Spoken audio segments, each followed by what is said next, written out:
Do you ever find yourself tossing and turning long after you've gone to bed? Or maybe you wake up feeling just as tired, or even more tired than when you first closed your eyes. It's frustrating, isn't it? Especially as we get a little older, those restless nights can feel like they're taking more and more of a toll. It's not just about feeling sleepy the next day. Poor sleep, especially over time, can quietly chip away at your health in ways you might not even realize. It can affect your memory, your mood, your energy levels throughout the day, and even make managing existing health conditions feel harder. It's a painful reality that the very time meant for rest can sometimes be sabotaged by habits we don't even think much about. But there's a surprising truth: the hours before you even lie down are just as crucial, if not more so, than the hours spent in bed. There are specific things many of us do each evening, almost on autopilot, that are quietly sabotaging our sleep and, because of that, impacting our health without us even noticing the connection. It's like a slow leak that only becomes a problem much later on. In this video, we're going to uncover 6 of these common bedtime habits, things that might seem harmless on their own, but after 70 can really start to wear down your health over time. Knowing what they are is the first big step towards better nights and brighter days. Watch to the end, because there's something I'll share that might truly surprise you about the power these simple evening routines hold over your well-being. Let's start by looking closely at some of these evening routines that might be causing more trouble than they're worth as the years go by. One of the biggest culprits, and perhaps one of the most pervasive in our modern world, is that innocent-looking screen glow right before bed. You know, scrolling through social media on your tablet, watching the news on your laptop, or even just reading on an e-reader that emits light. It feels relaxing, a way to wind down, right? But here's the sneaky part. These devices emit what's called blue light, and blue light, particularly in the evening hours, tells your brain that it's daytime. It suppresses the production of melatonin, which is the hormone your body naturally produces to signal that it's time to sleep. Think of melatonin as your body's internal clock's gentle reminder to start winding down. When that reminder is constantly being overridden by bright blue light, your body gets confused. It becomes harder to fall asleep. And when you do eventually drift off, the quality of that sleep might not be as deep or restorative as you need it to be. Over time, this disruption to your natural sleep cycle doesn't just make you feel tired. It has wider ripple effects. Chronic sleep deprivation is linked to all sorts of health issues that are already more common after 70. Things like increased inflammation, higher blood pressure, difficulty regulating blood sugar, and even cognitive decline. Your brain needs that deep sleep time to clear out waste products and consolidate memories. When that's interrupted night after night by that pre-bedtime screen session, you're denying your brain the crucial maintenance it needs. So, what can you do instead? It's about creating a digital sunset for yourself. Aim to turn off screens that emit light at least an hour, ideally 2, before you plan to go to sleep. What do you do with that time? This is where you can cultivate truly restful, screen-free habits. Maybe pick up a physical book, the kind with paper pages. Reading by a soft lamp doesn't have the same melatonin-suppressing effect. Perhaps listen to a podcast or audiobook, or listen to some calming music. You could try some gentle stretching or simple mindfulness exercises, even just sitting quietly, perhaps chatting with a partner or just reflecting peacefully on your day, can be far more conducive to sleep than staring at a bright screen. It's not about being deprived, it's about replacing a harmful habit with a genuinely beneficial one. Making this one change, stepping away from the screens in the evening, can make a significant difference in how quickly you fall asleep and how rested you feel the next morning. It might feel a little strange at first, like you're missing something, but give it a week or two, and you'll likely start noticing the positive impact on your sleep quality. Now, moving on from what you look at to what you put into your body close to bedtime. Another surprisingly common habit that can wreak havoc on your sleep and overall health after 70 is eating too close to your bedtime, especially a large meal or something heavy. Your digestive system is like a complex engine, and when you fuel it up right before you're supposed to be powering down for the night, that engine has to keep working hard, instead of your body shifting into rest and repair mode. It's busy digesting food. This can lead to discomfort like heartburn or indigestion, which can easily keep you awake or disrupt your sleep. Furthermore, eating a substantial meal, particularly one high in carbohydrates or sugars, can cause your blood sugar levels to spike and then potentially crash while you're trying to sleep. These fluctuations can trigger adrenaline release, waking you up, or simply lead to restless, shallow sleep. Your metabolism naturally slows down in the evening as part of your body's preparation for rest. Dumping a large amount of food into your system at this time puts unnecessary strain on your organs and can lead to weight gain over time, which in turn can contribute to other health problems like sleep apnea. Ideally, try to finish eating your main evening meal at least 2 to 3 hours before you go to bed. This gives your body adequate time to process the food before you lie down. If you feel genuinely hungry closer to bedtime, opt for a very light, easily digestible snack. Think a small banana, a few nuts, a small bowl of plain yogurt, or a few whole grain crackers. Avoid anything spicy, fatty, or sugary. And pay attention to portion size. This isn't a full meal, just something to take the edge off hunger pangs. Also, be mindful of what you eat for that evening meal.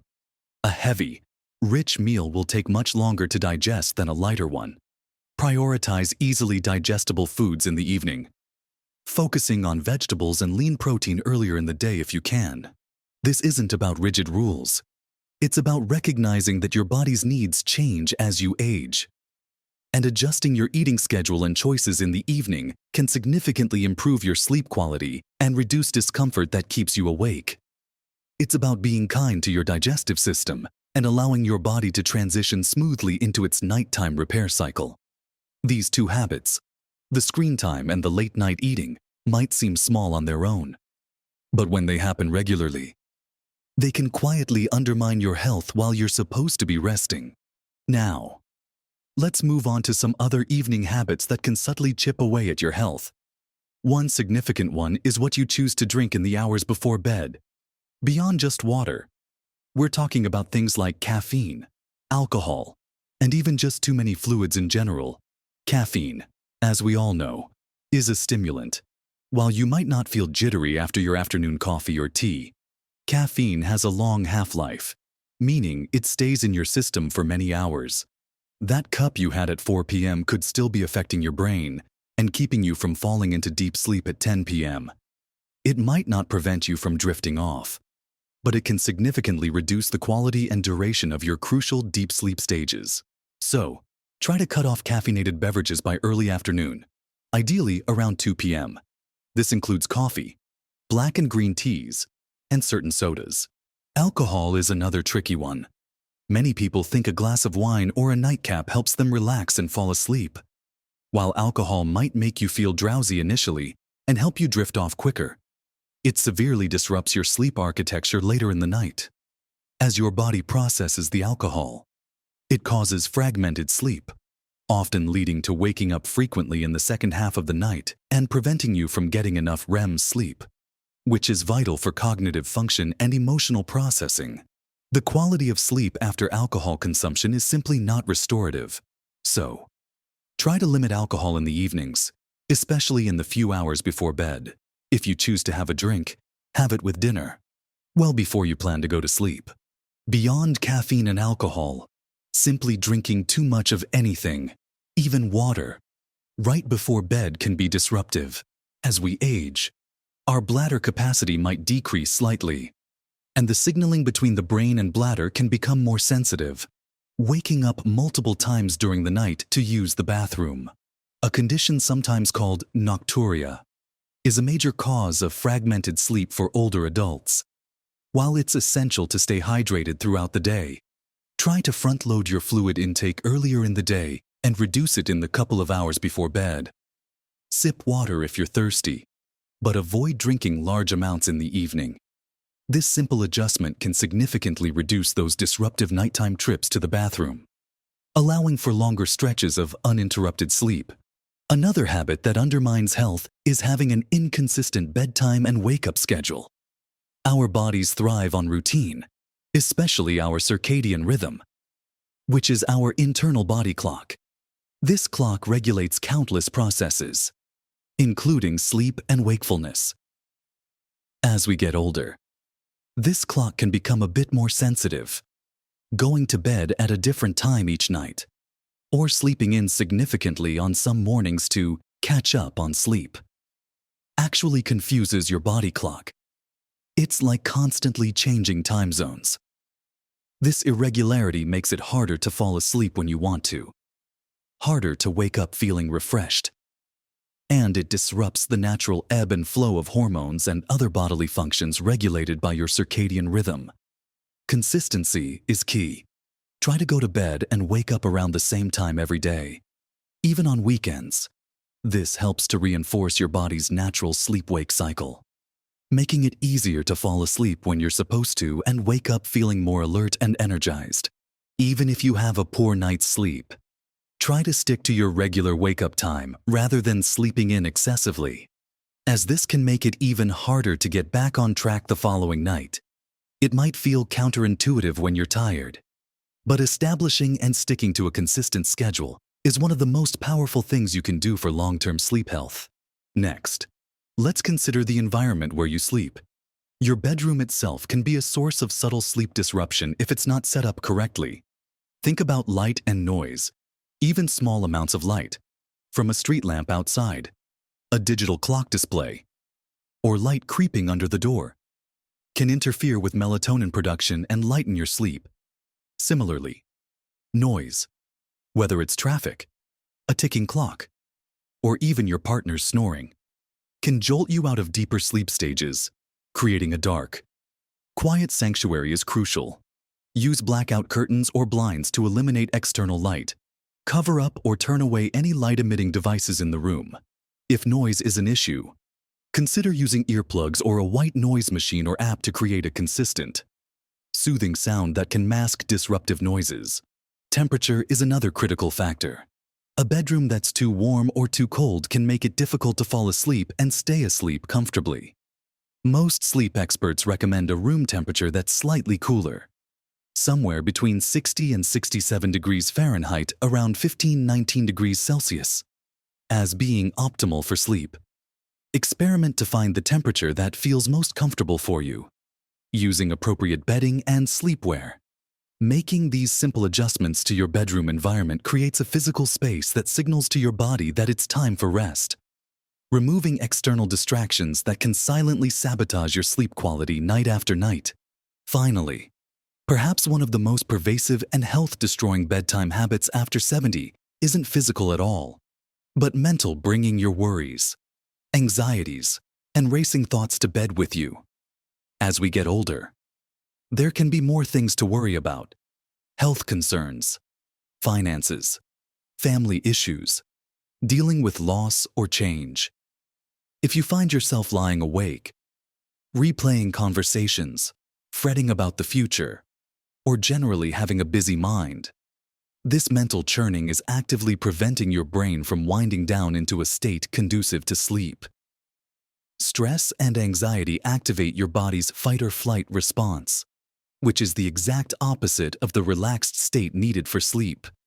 This chronic activation, night after night, contributes to inflammation, weakens the immune system, and can exacerbate conditions like high blood pressure and heart problems.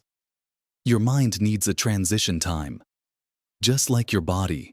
Instead of jumping from a busy day straight into trying to sleep, build a worry window or a wind-down routine an hour or two before bed. This could involve writing down your worries or thoughts in a journal. Getting them out of your head and onto paper can be incredibly helpful. It could involve listening to guided meditations or practicing deep breathing exercises. Simple, repetitive tasks like knitting, gentle stretching, or listening to calming music can also help quiet the mind. The goal isn't to eliminate all thoughts, but to consciously shift your mental state from problem-solving or worrying to one of calm acceptance and relaxation. Learning to manage evening stress and quiet the mental chatter is a powerful skill that improves not just your sleep, but your overall emotional and physical well-being. These 6 habits, screen time, late eating, disruptive drinks, inconsistent schedules, poor bedroom environment, and mental worry, are often overlooked, but together, they can quietly undermine your health after 70. So, we've talked about the sneaky ways screen time keeps your brain buzzing, how late-night meals make your body work overtime when it should be resting, how certain drinks can jolt you awake or mess with your sleep cycles, how erratic bedtimes confuse your internal clock, how your own bedroom might be fighting against your sleep, and how bringing worries to bed is like trying to rest while running a marathon in your head. These aren't just little inconveniences. Over time, the cumulative effect of these poor bedtime habits can genuinely chip away at your health in significant ways. It's like letting the small leaks in a boat go unfixed. Eventually, they can cause serious problems. Poor sleep impacts everything: your ability to think clearly and remember things, your mood and resilience, your immune system's strength, how well your body manages things like blood sugar and blood pressure, and even your physical stamina during the day. It's a foundation upon which so much of your daily health rests. When that foundation is weak because of consistently poor sleep, everything else becomes harder to maintain. But here's the encouraging part.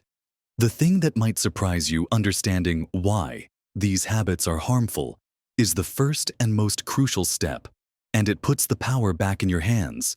You don't have to overhaul your entire life overnight, making even one small, consistent change to your evening routine can start a positive ripple effect. Maybe you start by just turning off screens 30 minutes earlier, or perhaps you commit to finishing your dinner an hour earlier than usual, or you simply try writing down your worries for 5 minutes before heading to the bedroom. Small, consistent steps are far more effective and sustainable than trying to do everything at once. Think of it not as giving things up, but as investing in your own well-being and vitality. By being mindful of these 6 potential pitfalls in the evening, you can create a bedtime routine that truly supports your health, rather than quietly undermining it. It's about building a bridge towards more restful nights and more energetic, fulfilling days. Your body and mind are incredibly resilient and capable of positive change, no matter your age. Giving yourself the gift of better sleep by addressing these habits is one of the most powerful ways to support your health and continue living life to the fullest. I'd love to hear from you. Have you noticed any of these habits affecting your sleep? Or perhaps you've made a change that has really helped. Share your thoughts and experiences in the comments below. Your insights could help someone else who is struggling. And if you found this video helpful, please give it a thumbs up. It helps YouTube show it to more people who might benefit from this information. And be sure to subscribe to my channel for more tips and information on living a vibrant, healthy life at every age. Taking control of your evening habits is a powerful step towards better health and greater happiness. You have the wisdom and capability to make these changes. Live your best life at every age,